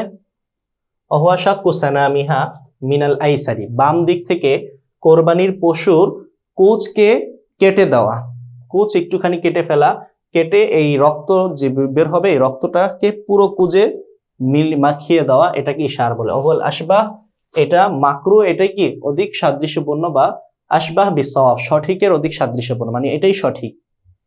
ইশআর করা মাকরু। ফাইন্নান নাবিয়্যা সাল্লাল্লাহু আলাইহি ওয়াসাল্লাম, এই যে এখানে বলা হলো যে ইশআর মাকরুহ, ইশআর মানে হলো রাসূল সাল্লাল্লাহু আলাইহি ইশআর মানে হলো কি, উটের বা গরুর কুচ একটুখানি কেটে দিবে এবং ওখানে যে রক্ত বের হবে রক্তটাকে কুজে মিলিয়ে দিবে, লাগিয়ে দিবে, মাখিয়ে দিবে, এটা মাকরু বলেছেন ইমাম আবু হানিফা। কিন্তু আমরা হাদিসে দেখতে পাই হযরত ইবনে আব্বাস রাদিয়াল্লাহু তাআলা আনহু থেকে বর্ণিত, রাসূল সাল্লাল্লাহু আলাইহি ওয়াসাল্লাম রাসূলুল্লাহ সাল্লাল্লাহু আলাইহি ওয়াসাল্লাম বিজিল হুলাইফাতি সুম্মা দাআ বিনাকাতিহি, রাসূল সাল্লাল্লাহু আলাইহি ওয়াসাল্লাম জিলহজে জুল হুলাইফাতে উমরাতুল কাজায় বা উমরাতুল কাজার আগে যে হুদাইবিয়ার সময়, হুদাইবিয়ার যে যুদ্ধ হয়েছে বা বাইয়াতে রিদওয়ান হয়েছে, ওই সময় তিনি কি করেছেন, জোহরের নামাজ পড়ে তিনি দা বিনাকাতি তার উটগুলো আনতে বললেন, ফাশারাহা ফি সফহাতি সানামিহাল আইমানি, ডান দিকে, উটের কুজের ডান দিকে তিনি কি করেছিলেন, কেটে দিয়েছিলেন। ওয়াসাল্লাতি দামা, এবং ওই রক্তগুলো কুজের সাথে লাগিয়ে দিয়েছিলেন, মাখিয়ে দিয়েছিলেন। অকাল্লাদাহা না আলাই, এবং ওই উটটাকে দুইটা কিলাদা পরিয়েছিলেন। সুম্মা রাকিবা রাহিলাতাহু, এরপর তিনি তার বাহনে আরোহণ করেছিলেন হজে যাওয়ার উদ্দেশ্যে, ওমরা যাওয়ার উদ্দেশ্যে, হজে যাওয়ার উদ্দেশ্যে। আচ্ছা, তো এই যে রাসূল সাল্লাল্লাহু আলাইহি সাল্লাম থেকে আমরা দেখলাম তিনি ইশার করেছেন। তো রাসূল সাল্লাল্লাহু আলাইহি সাল্লাম ইশার করেছেন, তারপরেও আমাদের ফিকহে হানাফিতে আমরা এটাকে মাকরু বলছি, রাসূলের কাজকে আমরা মাকরু বলছি। এটা কত জঘন্য কথা না? তো এই যে একটা ইশকাল আমাদের উপরে আসে, তো এটার জবাব দেওয়া হয় আবু হানিফা রাহমাতুল্লাহি আলাইহি ইশারকে মাকরু বলেছেন, রাসূল সাল্লাল্লাহু আলাইহি সাল্লাম ইশার করেছেন, তারপরেও মাকরু বলার কারণ কি? কারণ হলো এখানে কয়েকটা কারণ বর্ণনা করা হয়েছে। ফাইন্না নাবিয়্যা সাল্লাল্লাহু আলাইহি ওয়াসাল্লাম ক্বাদ তাআনা ফি জানিবিল ইয়াসারি কাসদান, সরি এই আলোচনাটা সামনে বলবে, ইন্নামা কুরিহা হাদা সুন্নাহ লিআন্নাহু মুস্তাতুন, এটা সামনে বলবে। আচ্ছা, তো সানামে আইসার বা বাম কুজের মধ্যে ইশার করবে। ক্বাদ তাআনা ফি জানিবিল ইয়াসারি কাসদান, রাসূল সাল্লাল্লাহু আলাইহি সাল্লাম বাম দিকে, উটের বাম দিকে ইচ্ছাকৃতভাবে তিনি খোঁচা দিয়েছিলেন বা আঘাত করেছিলেন। অফি জানিবিল আইমানি ইত্তিফাকান, আর ডান দিকে মানে ইত্তেফাকান তিনি কি করেছিলেন, রক্ত বের করেছিলেন ঘটনাক্রমে, ইচ্ছাকৃতভাবে না, এমনি ঘটনাক্রমে বের হয়ে গিয়েছিল, ওখানে আঘাত পড়ে গিয়েছিল। ও আবু হানিফা ইন্নামা কারিহা হাদা সুন্নাহ, ইমাম আবু হানিফা রাহমাতুল্লাহি আলাইহি ইশআরকে মাকরু মনে করেছেন, মাকরু বলেছেন, যদিও রাসূল এই কাজটা করেছেন, তারপর মাকরু বলেছেন কেন? লিআনহু মুসলাতুন, কেননা ইশআর এটা হলো মুসলাহ বা অঙ্গ বিকৃতি, কোন একটা প্রাণীর কে আল্লাহ তাআলা সহি সালেম ভাবে সৃষ্টি করেছেন। এখন আমরা যদি এটার কুচ কেটে দেই তাহলে কি হবে? এটা মুসলা হবে না, অঙ্গ বিকৃতি করা হবে। তাই আবু হানিফা এটাকে অপছন্দ করেছেন। ও আবু হানিফা ইন্নামা কারিহা হাদা সুন্নাহ, ইমাম আবু হানিফা এটাকে মাকরু বলে মনে করেছেন কেন? লিআন্নাহু মুসলাতুন, কারণ এটা মুসলা। ওয়া ইন্নামা ফাআলান নবী, নবী এটা করেছিলেন, মানে ইশার করেছিলেন, লিআন্নাল মুশরিকিনা কানু লা ইয়ামতানিউনা আন তাআররুজিহি ইল্লা বিহাদা, কেননা মুশরিকরা লা ইয়ামতানিউনা বিরত থাকতো না আন তাআররুজিহি, পশুর পিছু নেওয়া থেকে, তার পশুতে আক্রমণ করা থেকে বিরত থাকতো না, ইল্লা বিহাদা, এটা ছাড়া, মানে ইশার করা ছাড়া। যখন উটকে ইশার করা হতো, রক্ত তার কুজে মাখিয়ে দেওয়া হতো, তখন মুশরিকরা মনে করতো এটা আল্লাহর ঘরের জন্য যাচ্ছে, এটাকে আমরা উত্তক্ত করতে পারবো না, এটার পিছু নিব না, এটাকে ছিনতাই করার সাহস আমরা করব না। তো এই জন্য রাসূল সাল্লাল্লাহু আলাইহি ওয়াসাল্লাম তাদের এই সমস্যা থেকে বাঁচার জন্য তিনি ইশার করেছিলেন। এই যে জবাবটা আপনাদের কাছে কেমন মনে হয়? ভালোই তো মনে হইতেছে, তাই না?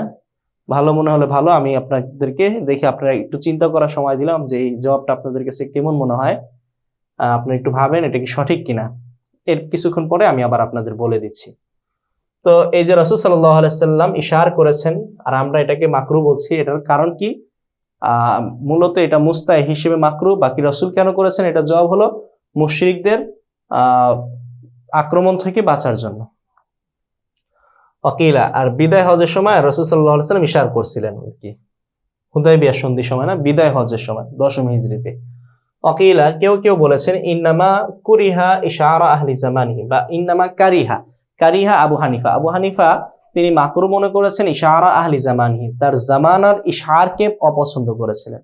তার জামানায় মানুষ যে ইশার নিয়ে বাড়াবাড়ি করত, এটাকে অপছন্দ করেছিলেন। লিমুবালাগাতিহিম ফিহি, এ ব্যাপারে তাদের বাড়াবাড়ির কারণে, হাত্তা ইয়াখাফা মিনহু সিরায়াতা, এমনকি তারা এই পরিমাণ ইশার করত যে ওই আঘাত থেকে তাদের এই আঘাতটা ছড়িয়ে যাওয়ার বা ইনফেকশনের একটা আশঙ্কা তৈরি হয়েছিল। হাত্তা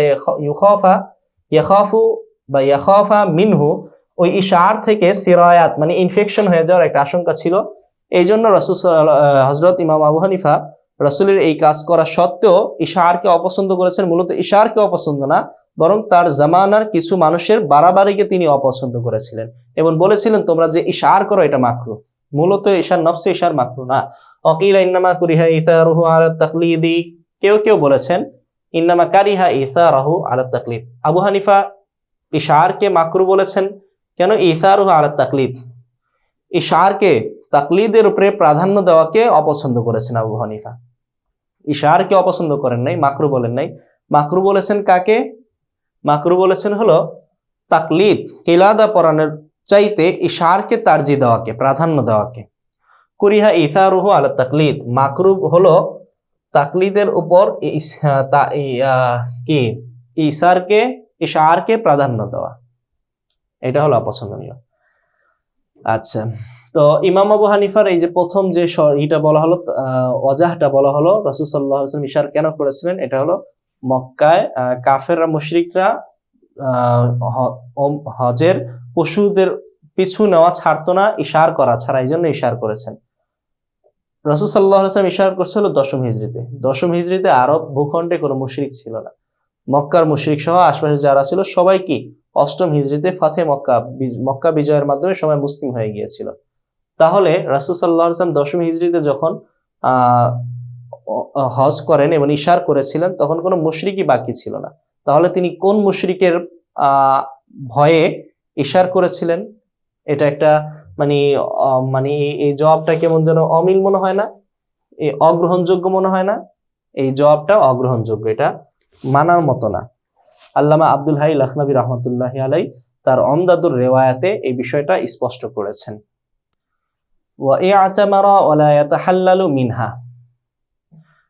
আমরা পড়ছি তামাত্তুকারীর আলোচনা, যে হজ্জে তামাত্তু করবে সে যদি সাওকুল হাদি নিয়ে আসে, অর্থাৎ তার জন্য যে 10 তারিখে তামাত্তু করার তৌফিক প্রাপ্ত হয়েছে, এই জন্য শুকরান একটি যে দম করতে হবে, এই দমের জন্য সে যদি পশু নিয়ে আসে, যদি না নিয়ে আসে তাহলে আগে আলোচনা চলে গেছে, যদি পশু নিয়ে আসে তাহলে তার নিয়ম হলো সে পশু এনে এই আতেমারা ওমরা করবে। প্রথমে তামাত্তু যেমনি ভাবে হজ্জে তামাত্তুকারী প্রথমে ওমরা করে, সেও ওমরা করবে। ওয়ালা ইয়াতাহাল্লালু মিনহা, কিন্তু সে হালাল হবে না ইহরাম থেকে। ওমরার পরে আমরা দেখেছিলাম মুতামাত্তি সে হালাল হয়ে গিয়েছিল, কিন্তু যে তামাত্তু করেছে এবং সাওকুল হাদি করছে, হাদি বাড়ি থেকে নিয়ে এসেছে, সে হালাল হবে না ওমরা থেকে, মিনাল ওমরা। হাদা ইনদা সাওকিল হাদি, এটা কখন? যখন সে হাদি নিয়ে আসবে বাড়ি থেকে। আম্মা ইযা লাম ইয়াসুক আল হাদিয়া, যদি হাদি সে নিয়ে আসে তাহলে ইয়াতাহাল্লালু মিন ইহরামিল উমরাতি কামা মাররা, সে ওমরার ইহরাম থেকে হালাল হয়ে যাবে, যেমনটা ইতিপূর্বে আলোচনা গিয়েছে, অতিবাহিত হয়েছে, আমরা দেখেছি। এখন সাওকুল হাদির কারণে সে হালাল হতে পারছে না, হালাল হওয়া থেকে আটকে আছে। আচ্ছা, তো যাই হোক, এখন সে ওমরা করলো, এখনো হালাল হয় নাই, ওমরা করেছে, এখন কি করবে? সুম্মা আহরামা লিল হাজ্জি কামা মাররা ইয়াউমাত তারবিয়া, এখন সে সুম্মা আহরামা, এরপর সে ইহরাম পরবে, এরপর হজের জন্য ইহরাম পরবে কামা মাররা, যেমনটা পূর্বে অতিবাহিত হয়েছে। কিভাবে ইহরাম পরবে এটার আলোচনা পূর্বে অতিবাহিত হয়েছে 269 নাম্বার পেজে। ইয়াউমুত তারবিয়াতি, অর্থাৎ 8 তারিখে ইহরাম পরবে। ক্বাবলাহু আফজালু, তবে এর পূর্বে ইহরাম পরা উত্তম।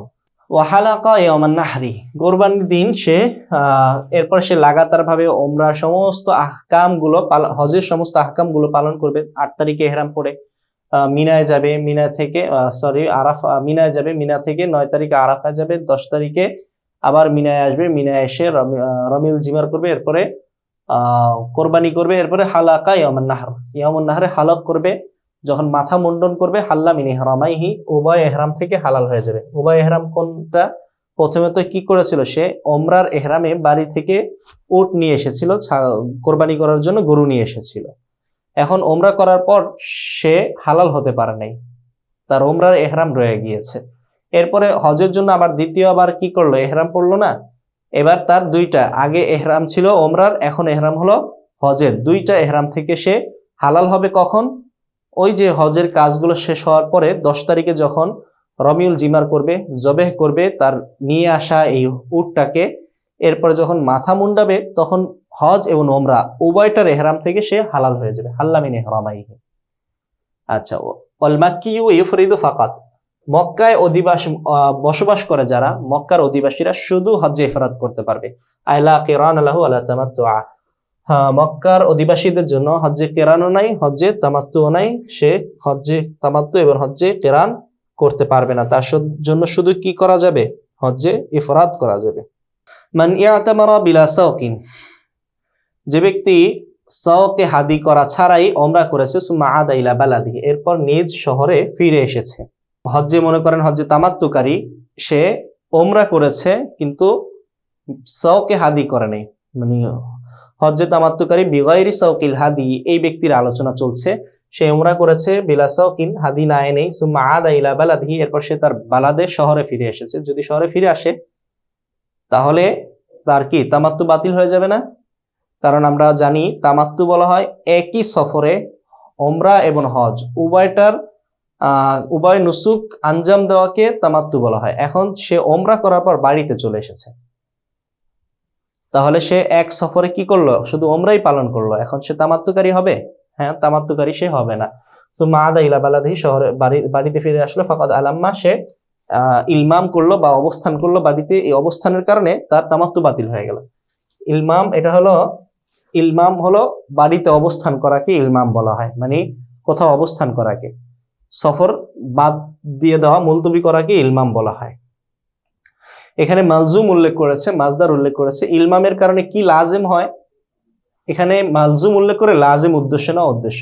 ইলমাম করলে কি লাজিম হয়? যদি বাড়িতে অবস্থান করে তাহলে তামাত্তু বাতিল হয়ে যায়, যেহেতু এক সফর আর থাকে না, দুই সফর হয়ে যায়, তাই তামাত্তু বাতিল হয়ে যায়। তো ফাকাদ আলাম্মা মানে ফাকাদ বাতালা তামাত্তুহু, তার তামাত্তু বাতিল হয়ে গেছে। এখন সে এক সফরে হজ্জে কি করেছে? শুধু উমরা করেছে, এবার তার সামনে কি করতে হবে?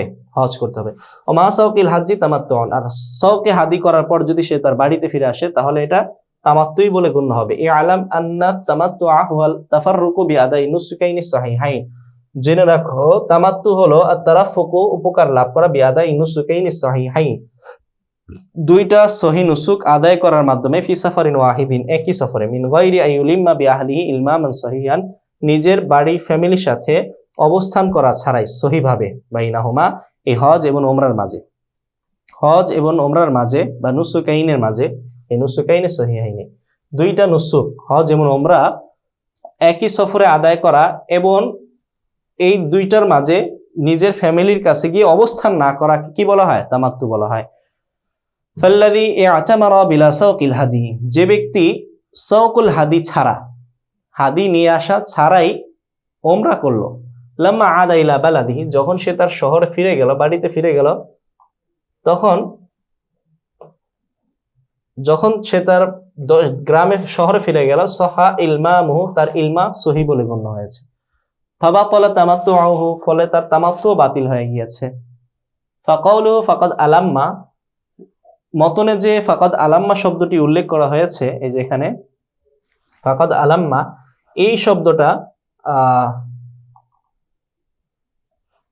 এই যে শব্দ উল্লেখ করা হলো, যাকার আল মালজুমা, এখানে মালজুম উল্লেখ করা হয়েছে, মানে মাজদার উল্লেখ করা হয়েছে। ওয়া কাসাদাল লাজিমা, কিন্তু এখানে উদ্দেশ্য হলো লাজিম, অর্থাৎ ইলমাম। অবস্থান করলে কি লাজিম হয়? অবস্থান করলে মানে সফর মুলতবি হয়ে যায়, ফলে তামাত্তু বাতিল হয়ে যায়। লাজিমের ইচ্ছা নিয়েছে, তামাত্তু বাতিলের ইচ্ছা নিয়েছে, ওহুয়া বুতলানু তামাত্তু, তামাত্তু বাতিল হয়ে যায়। এখানে যদিও বলেছে অবস্থান করেছে, অবস্থান করার দ্বারা এখানে উদ্দেশ্য হলো যে তার অবস্থান করার দ্বারা যেটা লাজিম হয়, মানে তামাত্তু বাতিল হওয়া, এখানে উদ্দেশ্য হবে তামাত্তু বাতিল হয়ে গেছে, মানে তার শহরে ফিরে এসেছে, ফলে তার তামাত্তু বাতিল হয়ে গিয়েছে, এটা অর্থ হবে। ইলমাম দুই রকমের, একটা হলো ইলমামে সহিহা, আর একটা হলো ইলমামে গায়রে সহিহা। ইলমামে সহিহা হলো নিজের বাড়িতে চলে আসছে, চলে আসার কারণে সফর মুলতবি বলে ঘোষণা দিয়ে দেওয়া হয়েছে। আর ইলমামে গায়রে সহি হলো সে সাওকুল হাদি করেছে, এখন তার জন্য সে যদি বাড়িতে চলে আসে, বাড়িতে চলে আসলেও তার চলে আসাটা গ্রহণযোগ্য হবে না, কারণ তার উপরে এখনো তার উপরে হজ লাজিম হয়ে আছে, তার তো এখন সাওকুল হাদি তো ওখানে পড়ে আছে, তো এখনো সে এহরাম থেকে মুক্ত হতে পারেনি। ইলমামে সহি হলো এহরাম থেকে মুক্ত হয়ে যাওয়া, আর ইলমামে গায়রে সহি হলো এহরাম থেকে পুরোপুরি ভাবে মুক্ত না হওয়া, মুক্ত না হয়ে পরিবারের কাছে অবস্থান করাকে ইলমামে গায়রে সহি বলা হয়। আচ্ছা, আম্মা ইদা সাকাল হাদিয়া, যদি সে হাদিকে সাওক করে, মানে হাদি নিয়ে আসে, লা ইয়াকুনু ইলমামুহু সহিহান, তার ইলমাম সহি হবে না, কারণ হাদি নিয়ে যাওয়ার কারণে সে তো এখনো এহরাম থেকে মুক্ত হতে পারছে না। হাদি যখন কোরবানি করা শেষ হবে তখন সে এহরাম থেকে মুক্ত হবে। লিআন্নাহু লা ইয়াজুজু লাহু তাহাল্লুল, কেননা যে হাদি নিয়ে গিয়েছে সে ওমরা করে বাড়িতে এসে হালাল হতে পারবে না, হালাল হওয়া তার জন্য জায়েজ না। ফায়াকুনু আউদুহু ওয়াজিবান, তাই বাড়িতে সে চলে এসেছে ঠিকই, কিন্তু তার বাড়ি থেকে ফিরে যাওয়া বাইতুল্লাহ ফিরে যাওয়া তার উপরে ওয়াজিব, ফালা ইয়াকুন ইলমামুহু সহিহান, তাই তার সহি ইলমামটা সহি না। ইলমাম সহি হবে কখন? যখন এহরাম অবস্থা, এহরাম থেকে মুক্ত হয়ে ফ্যামিলির সাথে অবস্থান করবে, তখন ইলমামে সহি হবে। কিন্তু সে তো এহরাম থেকে মুক্তই হচ্ছে না, মুক্ত হতে পারছে না। ফাইদা আদা ওয়া হারামাল বিল হাজ্জি, যখন সে ফিরে আসবে, ওমরা তো আগেই করেছিল, এখন হজের জন্য যখন এহরাম করবে, তামাত্তুকারী তো প্রথমে ওমরার জন্য এহরাম করে, ওমরা শেষ হয়ে গেলে পরে আবার হজের জন্য এহরাম করে। যখন হজের জন্য এহরাম করবে কানা মুতামাত্তিআন, তখন সে তামাত্তুকারী বলেই গণ্য হবে, যদিও সে মাঝখানে বাড়িতে থেকে এসেছে। থেকে আসলেও সাওকুল হাদির কারণে বলা হবে সে তামাত্তু এখনো এহরাম থেকে হালাল হয় নাই, যার কারণে আবার যখন সফরে মানে মক্কায় ফিরে আসবে, হজ করবে, বলা হবে একই সফর আগেটা বাতিল ধরা হয়নি, একই সফরে সে হজ এবং ওমরা উভয়টা করছে, ফলে তামাত্তুকারী হয়েছে। কিন্তু গায়ের সাওকুল হাদি, যে হাদি নিয়ে আসে নাই, সে যদি এহরাম করার ওমরা করার পর বাড়িতে চলে যায়, তাহলে বলা হবে সে হালাল অবস্থায় বাড়িতে অবস্থান করেছে, ইলমাম সহি হয়েছে, যার কারণে তার আগের সফরটা বাতিল, যেই সফরে ওমরা করেছে ওই সফরটা আলাদা হয়ে গেছে। এখন যদি হজের জন্য যায়, তাহলে ভিন্ন আরেক সফরে হজ করা হবে, তখন আর তামাত্তু হবে না। একই সফরে দুইটা নুসুক পালন করাকেই তামাত্তু বলে। এখানে এক সফরে দুই নুসুক পালন করতে সে পারবে না। ফাইন তাফা লাহা আকাল্লা মিন আরবাআতিন ক্বাবলা আশহুরিল হাজ্জি, ওমরার জন্য যদি আশহুরুল হজের পূর্বেই 4টা তওয়াফ করে ফেলে, ক্বাবলা আশহুরুল হজ, হজের মাসের মানে শাওয়ালের আগে যদি 4টা তওয়াফ করে ওমরার জন্য, আতাম্মাহা ফিহা, এরপর ওমরাটা পূর্ণ করে হলো হজের মাসের মধ্যে, মানে শাওয়ালের আগে 4টা তওয়াফ করেছে আর বাকি 3টা করেছে শাওয়ালে, ওয়া হাজ্জা এবং হজও করেছে, ফাকাত তামাত্তা, সে তামাত্তুকারী বলে গণ্য হবে। ওয়ালাউ তাওফা আরবাআতান হুনা লা, যদি ওয়ালাউ তাওফা আরবাআতা হুনা, যদি হজের মাসের আগে, এখানে আমরা কি পড়লাম, এখানে পড়ছি শাওয়ালের আগে সে যদি 4টার চাইতে কম তওয়াফ করে, অর্থাৎ 3 তওয়াফ করেছে, তওয়াফ তো হলো 7টা, যদি 3টা তওয়াফ করে, তাহলে অধিকাংশ তওয়াফ কি রয়ে গেল না, অর্ধেক কম অংশ সে হজের মাসের আগে করেছে। যদি হজের মাসের আগে অর্থাৎ শাওয়ালের আগে যদি 7 চক্করের মধ্যে কম অংশ করে, অর্থাৎ 3 চক্কর করে, এবং বাকি 4টা যদি হজের মধ্যে পূর্ণ করে, ফাকাত তামাত্তা, এরপর সাথে যদি হজও করে, তাহলে তামাত্তুকারী বলে গণ্য হবে। ওয়ালাউ তাওফা আরবাআতান হুনা লা, যদি তাওফা আরবাআতান, যদি 4টা তওয়াফ করে হুনা মানে শাওয়ালের আগে, তাহলে আবার কি হবে না, এরপর যদি হজও করে, তাহলে তামাত্তুকারী বলে গণ্য হবে না। আইলাউ তাওফা আরবাআতান ক্বাবলা আশহুরিল হজ্জি, অর্থাৎ কেউ যদি হজের মাসের আগে 4টা তওয়াফ করে ফেলে, 4 চক্কর দিয়ে ফেলে, এরপর হজও করে, লা ইয়াকুনু মুতামাত্তিআন, তাহলে সে আর মুতামাত্তি হবে না, সে হজ্জে ইফরাদকারী বলে গণ্য হবে। বলা হবে তোমার ওমরা হয়েছে হজের মাসের আগে, আর হজ হলো কি হজের মাসে, তাই এক সফরে একই সময়ে তুমি 2টা নুসুক একসাথে পালন করো নাই, তাই মুতামাত্তি হবে না। এগুলো হলো শুধু নামের পার্থক্য। আচ্ছা, অকুফিয়ুন হাল্লা মিন উমরাতিহি ফিহা, একজন কুফি ব্যক্তি, কুফি মানে কুফার অধিবাসী, সে ওমরা থেকে হালাল হয়েছে হজের মাসে, ফিহা মানে ফি আশহুরিল হাজ্জি, হজের মাসে ওমরা করে ওমরা থেকে হালাল হয়েছে। ওয়াসাকানা বিমাক্কাতা, মক্কা এবার সে অবস্থান করা শুরু করে দিয়েছে, বাসরাতা, অথবা বসরায় চলে এসেছে। বাড়ি কোথায়?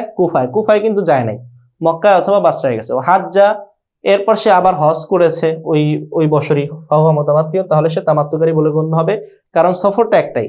কুফা থেকে সে মক্কায় গিয়েছে, মক্কায় গিয়ে ওখানে ওমরা করে ওখানে অবস্থান করছে, হজের সময় আসলে হজ করছে, তো এক সফরে 2 নুসুক পালন করা হলো। এমনি ভাবে কুফা থেকে বের হয়ে বসরায় গেছে, মানে কুফা থেকে বের হয়ে ওমরা করছে, ওমরা করে বসরায় চলে আসছে, নিজের বাড়িতে আসলে সফর শেষ হয়ে যেত, বাড়িতে তো আসে নাই, সফর শেষ হয়নি। পরে আবার যখন হজ করলো, তখন একই সফরে 2টা নুসুক পালন করার কারণে সে মুতামাত্তি হলো। লিআন্না সাফার আল আউয়াল লাম ইয়ানতাহি বিরুজুইহি ইলাল বাসরা, কেননা তার সফরে আউয়াল, প্রথম সফরটা, এই যে কুফা থেকে সফর করেছে মক্কায়, এই সফরটা শেষ হয় না বিরুজুইহি ইলাল বাসরা, তার বাসরায় ফিরে আসার মাধ্যমে।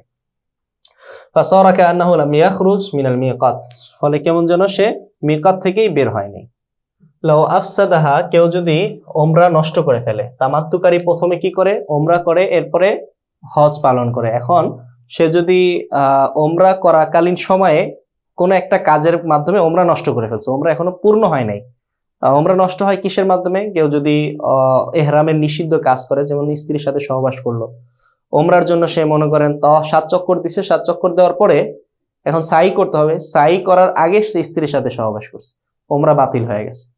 আচ্ছা, এই লোকটা যে কুফা থেকে মক্কায় গিয়েছিল, ওমরা করেছে, ওমরা করার পরে ওমরা করার মধ্যে সে ওমরা নষ্ট করে দিয়েছে, অরাজা আমিনাল বাসরাতি, এবং বসরা থেকে আচ্ছা ওমরা করার পর সে বাসরায় ফিরে গেছে, আবার অরাজা আমিনাল বাসরাতি, বাসরা থেকে এখন আবার পুনরায় মক্কায় ফিরে এসেছে, অকবাহা। এখন এই যে বাসরা থেকে আইসা সে কি করলো? ওমরা সে যেটা নষ্ট করেছে এটারে কাজা করলো, ও হাজ্জা এবং হজও করলো, তাহলে আর সে তামাত্তুকারী বলে গণ্য হবে না।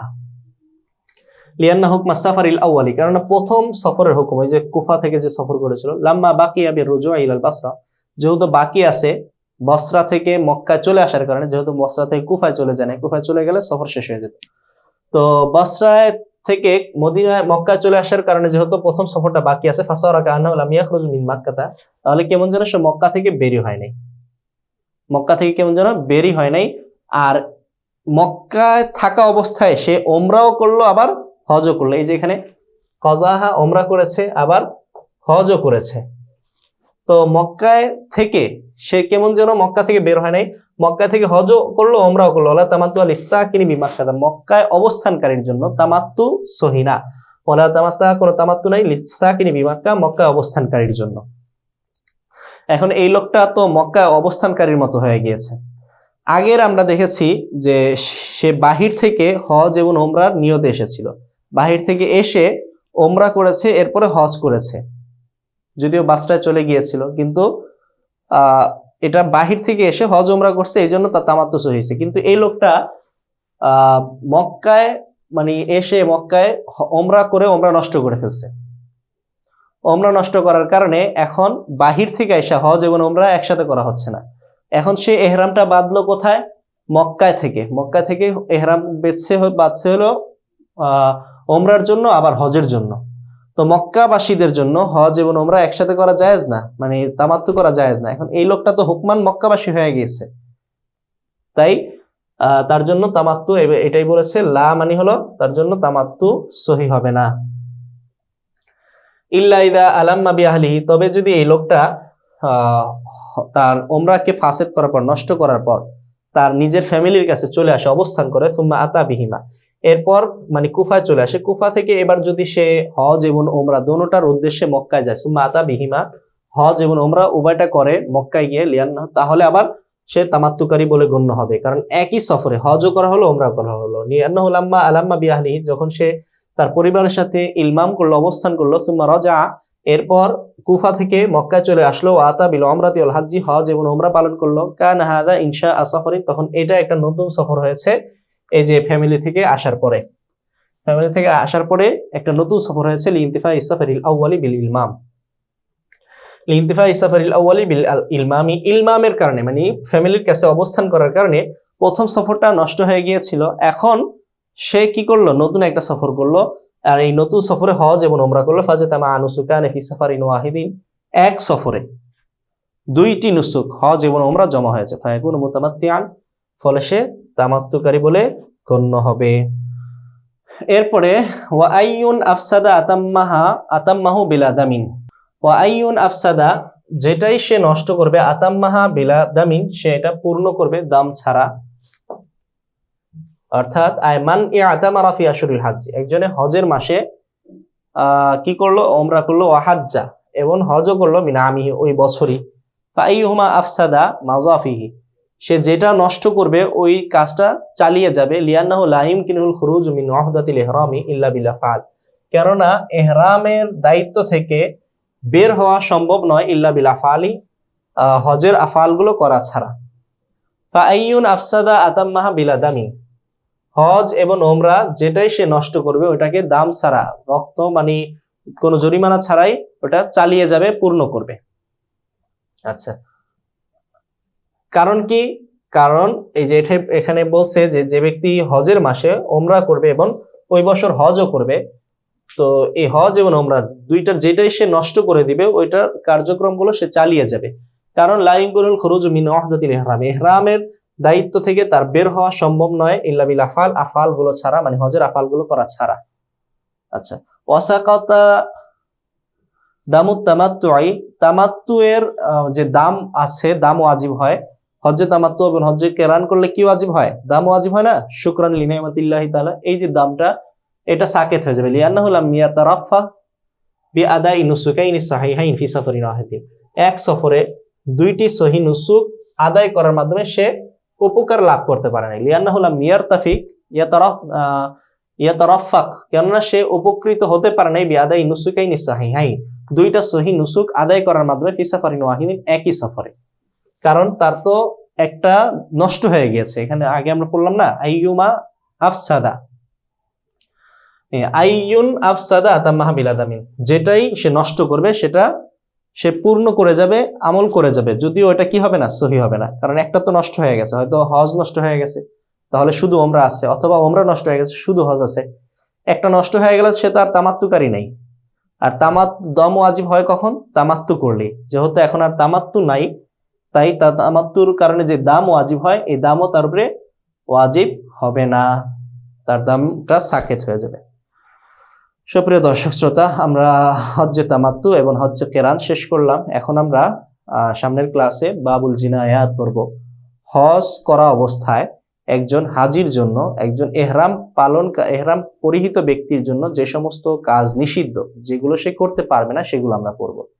এখানে দুইটি জিনায়াত আছে, একটা হলো এহরামের জিনায়াত বা অপরাধ, আর একটা হলো হরম, বাইতুল্লাহ শরীফের যে হরমের সীমানা আছে, এই হরমের মধ্যে কোন কাজ, কিছু নিষিদ্ধ কাজ আছে, এই নিষিদ্ধ কাজ।